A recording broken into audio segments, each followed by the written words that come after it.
من المغازة العامة الام جي، أكثر من 140 سنة حكاية تتعاش.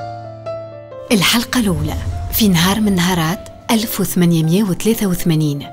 ذكرياتنا ترجعنا لأكثر من 140 سنة.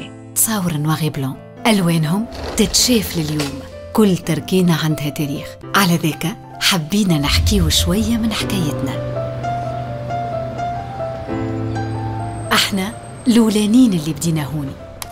الفكرة كانت سوبر مارشي تونسي في عام 1883. لي بورتولي هما خوات قرروا باش يبداو مشروع. بقعة الناس تقضي منها اللي تحب عليه، واسمه المغازان جينيرال.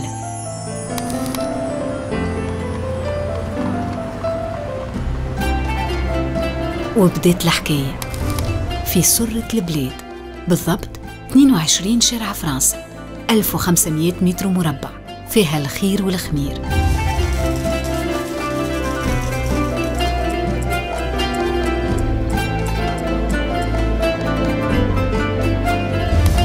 حسيلو محلاه العبد وقت يكون عنده تاريخ يحكي بيه، وحاضر يخدم عليه، ومستقبل يخمم فيه. غدوة حلقتنا الثانية.